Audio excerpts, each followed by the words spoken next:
La cure d'austérité du gouvernement enfin dévoilée. Après plusieurs jours d'arbitrage, François Fillon doit annoncer ce mercredi un plan anti-déficit. Les mesures phares attendues sont une taxe sur les hauts revenus, un coup de rabot sur les niches fiscales et un retour sur les exonérations des heures supplémentaires.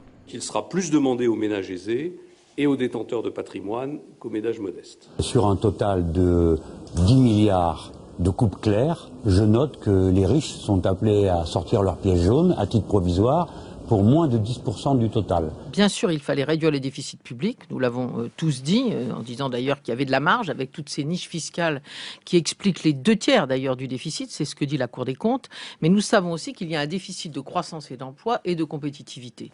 Ce n'est pas le rôle le plus agréable que celui qui consiste à présenter des mesures d'économie, comme j'ai eu l'occasion de le faire, mais je veux dire que je préfère être dans ce rôle que dans celui de ceux qui nous expliquent qu'il n'est pas nécessaire de respecter l'équilibre budgétaire.